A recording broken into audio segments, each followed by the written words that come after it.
Oke Sobat Indo, akhirnya saya bisa bikin video ini. Video kali ini kita akan membahas masalah HSS dan flash duration. Bagi kalian yang sudah tahu, apabila nanti keterangan yang saya buat ada kesalahan, tolong dibenarkan atau kita diskusikan di komentar di video ini, biar bagi yang belum tahu pun tidak salah mendapatkan keterangan dari saya. Jadi nanti mereka bisa milih yang mana yang benar, atau mereka bisa lebih paham dengan ISS dan flash duration ini. Buat teman-teman yang suka dengan video ini, tolong dibantu subscribe dan mungkin bisa dibagikan ke teman-teman yang pengen tahu HSS dan flash duration, biar mereka tidak salah paham di fungsi dari kedua teknologi ini, biar kita fotonya makin bagus dan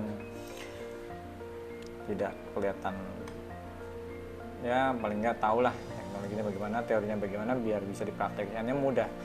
Oke, kita lanjut ke keterangan HSS dan flash duration. Tetap nonton sampai habis biar nggak kepotong ilmunya dan nanti ada kesalahan dalam menangkap ilmu ini maksudnya.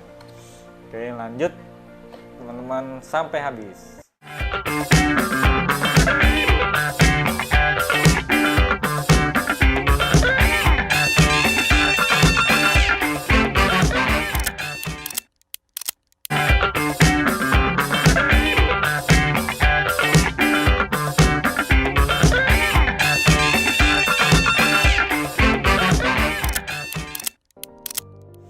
Oke teman-teman, sebelum kita membahas keduanya, pertama kita membahas HSS dulu ya. Sementara kita bahas HSS dulu, teknologi yang baru-baru ini lagi mencuat, istilahnya banyak yang pakai. Yang awalnya dari trigger, kini ada di dalam lighting yang kita punya. Jadi lighting yang sudah include di dalamnya HSS. Bagaimana teorinya akan saya jelaskan sedikit, tapi sebelumnya untuk mengetahui HSS kita akan harus tahu bagaimana sih fungsi rana saat menangkap cahaya flash maupun cahaya continuous. Oke Sobat Indo, kita harus tahu fungsi rana dulu. Kenapa sih gambarnya bisa jadi separuh, terus kenapa flash di atas kecepatan 250 itu jadi hitam. Makin cepat, makin lebih cepat, makin banyak hitamnya. Oke. Jadi ini ada 3 gambar, ada 2 macam rana, biasanya dia atas bawah atau kanan kiri. Sama-sama fungsinya, yaitu yang bawah membuka, yang atas menutup, atau kanan atau kiri yang membuka atau menutup. Jadi 2 jendela ini adalah untuk membuka dan menutup. Nah, kamera ini mempunyai kecepatan untuk menangkap cahaya flash itu di kecepatan 1/250 per 250. Kenapa 150? Nah, jadi kamera itu bakalan membuka seluruh sensornya paling cepat itu 1/250. Jadi di bawah 250 tentu masih bisa. Terus kenapa ke atas nggak bisa? Nah, waktu saat lebih cepat dari 250 ini, jadi sebelum sensor kebuka semua, sensor jendela penutup sudah jalan. Jadi waktu membuka sensor, sebelum full sensornya kebuka, jendela penutup udah langsung jalan. Jadinya ada garis hitam yang flash ini ketangkep. Terus kenapa nggak continuous, nggak kayak gitu? Nah, karena continuous itu masih masuk cahaya walaupun, jadi penutupnya ini berjalan. Jadi yang kayak cuma segaris ini dia jalan. Kalau continuous cahaya akan terus masuk sampai gambarnya ada. Kalau flash kita cuma ada satu jepretan. Flash dan hitam itu dikarenakan shadow dari jendela ini. Nah, terus bagaimana dengan HSS? Nah, HSS ini yang saya tahu ya, ini yang saya tahu. Yang saya tahu tuh triggernya membuat fungsi, nggak tahu perhitungannya seberapa, setiap speed naik dia seberapa, karena secara teori sebelum ada teknologi HSS, flash itu nggak pengaruh sama speed, dia cuma pengaruh sama diafragma. Jadinya speed ini cuman kalau kita mix light, jadinya dia pengaruhnya hanya kalau di atas 250. Nah, di HSS ini speed ini jadi pengaruh, karena semakin cepat ranah ini tertutup, semakin sedikit cahaya yang masuk. Walaupun dia full di teknologi HSS, tapi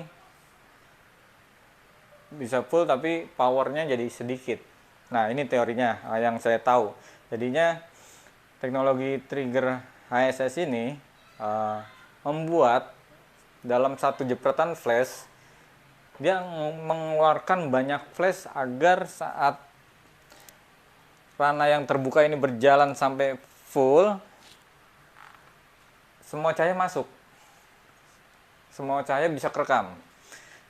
Jadinya waktu ranah dibuka segini, flash ini masuk. Terusnya waktu dia ketutup sini, yang flash tadi udah masuk, udah kerekam kan, yang belum kebuka tetap merekam juga. Jadi begitu. Nah, trigger itu mengatur agar cahaya yang keluar dengan power segitu continuous, jadi membuat flash itu jadi continuous nge-flash dalam satu jepretan. Ada beberapa flash yang jalan agar bisa mengisi area yang tidak sempat kerekam. Jadinya tidak sempat kerekam. Jadi itu beberapa flash cuma satu. Dalam kita kasat mata kita cuma ada satu flash, cuman karena flash itu kecepatannya sangat cepat sekali ya, jadi kita nggak bakalan bisa ngelihat seperti kayak kita ngeliat sinar matahari dari matahari ke bumi. Kita ngelihatnya itu dia jalan terus, padahal perjalanan cahaya dari matahari bisa 3 hari perjalanan, tapi kita ngelihatnya itu cahaya terus berjalan. Nah, itu sama dengan teknologi HSS ini. Flash itu kelihatannya cuma satu flash, padahal dia bikin beberapa flash yang dibagi dari power tadi, dikeluarkan tidak bersamaan powernya, secara continuous. Jadi agar bisa memenuhi kebutuhan tadi, kecepatan ranah tutup, ranah buka tadi. Jadinya setiap celah yang sudah sempat terisi, walaupun ketutup, dia sudah terisi cahaya tadi.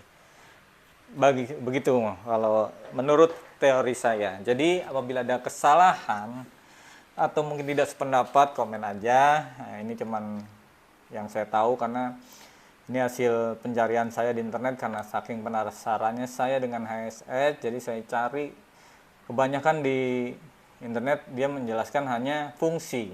Kenapa sih kita pakai HSS? Biar kita bisa meredupkan cahaya matahari, tapi flash tetap terbaca oleh kamera. Tapi saya penasaran teknologinya seperti apa.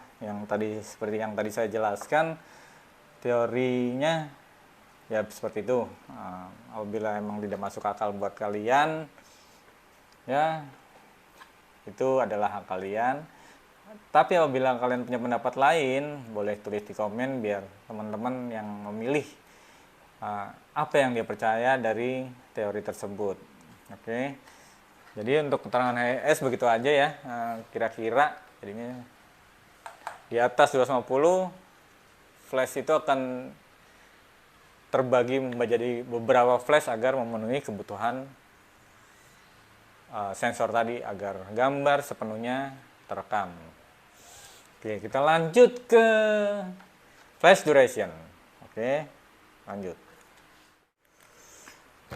Oke, sekarang kita bahas masalah flash duration. Apa sih flash duration?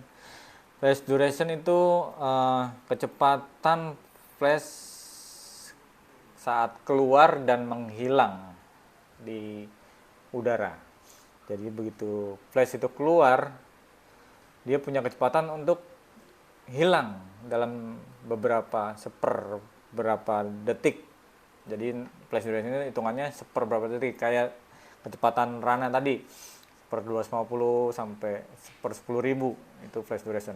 Makin cepat cahaya kecepatan tadi, makin cepat hilang flash dari eh, dari udara.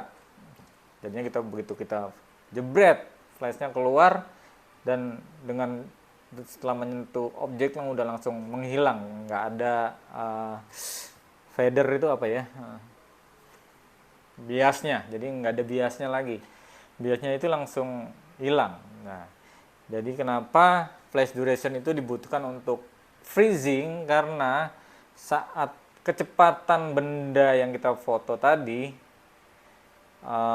saat terkena cahaya, dia di gerakan selanjutnya tidak mengenai cahaya lagi. Jadi yang terekam cuman saat cahaya pertama tadi.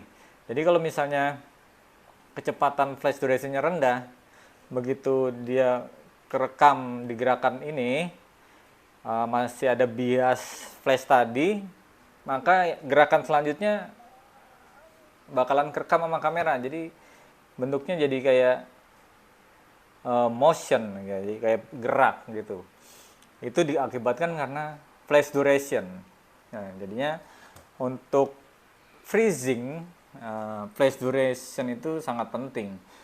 Jadi beda dengan HSS, walaupun dia kecepatannya tinggi, selama flash durationnya tadi kurang, objek tetap, pergerakan selanjutnya dari objek itu akan tetap terekam. Itulah bedanya HSS dengan flash duration.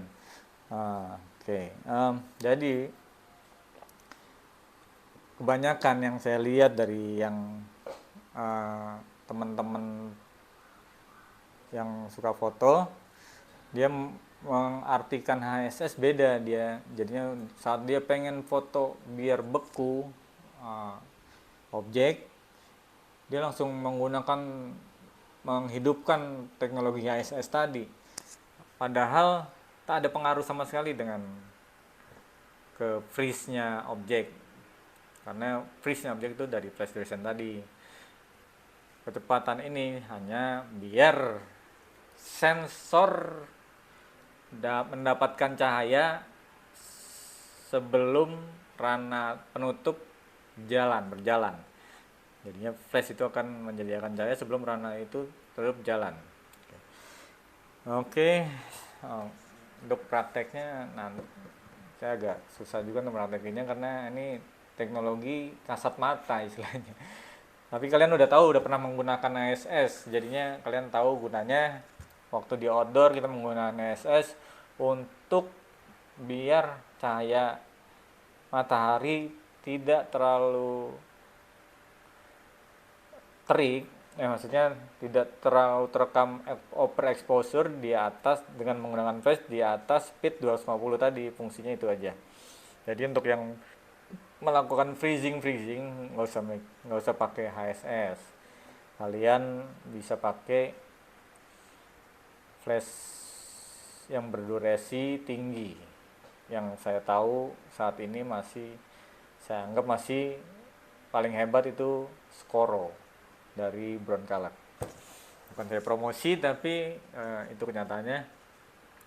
Jadi untuk teman-teman yang punya klien pengen fotonya beku, jangan kasih harga murah.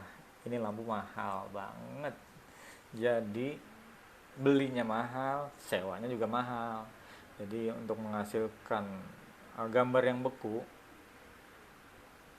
harus mahal.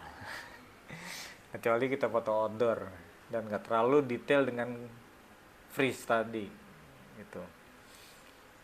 Terus gimana apabila kita tidak punya lampu ASS atau trigger ASS? Gimana sih ngakalinya? Nah, ini saya ngasih secara teori saya. Kalau kalian pengen, tapi kebanyakan tujuannya ialah saat kalian mempunyai bukaan lebar, saat outdoor agar blur belakang atau nyari bokeh tapi matahari masih terang, yang nggak mungkin dengan flash, karena flash duration, karena kecepatan Rana tidak bisa sync dengan kecepatan flash tadi, makanya pakai SS. Nah, alternatifnya kalian bisa pakai ND filter di kamera kalian. ND filter ini untuk juga sama fungsinya untuk meredamkan cahaya matahari, gitu aja sih menurut gue ya. Jadi apabila gue salah, gue minta maaf. Itulah yang tadi yang gue tahu aja. Apabila ada kesalahan, tulis di komen biar kita sama-sama belajar. Jadi gue bukan orang pintar juga, gue juga teori-teori tadi tentunya gue juga dari referensi orang-orang yang ada di internet. Jadi ilmunya banyaknya di internet. Begitu ya teman-teman. Jadi flash duration walaupun speed kalian rendah sepertiga puluh, kadang bahkan 1 detik pun objek bisa freeze, asal ruangan yang kalian gunakan untuk foto tadi tidak dimasuki oleh cahaya lain kecuali flash tadi yang mempunyai flash duration tinggi. Jadi begitu cahaya keluar, dia akan hilang dengan cepat. Makanya gerakan yang lain tidak terekam oleh kamera. Nah, itu penjelasan dari saya. Apabila ada kesalahan, saya minta maaf. Apabila kalian suka dengan video ini, tolong bantuannya untuk di subscribe, di share ke teman-teman biar kita makin luas wawasan tentang fotografi. Apabila kalian ingin membahas tentang hal lain di fotografi, langsung aja di komen biar mungkin saya bisa cari teorinya. Jadi kita sama-sama belajar. Terima kasih buat nonton video ini sampai habis. Sampai jumpa di next video, teman-teman.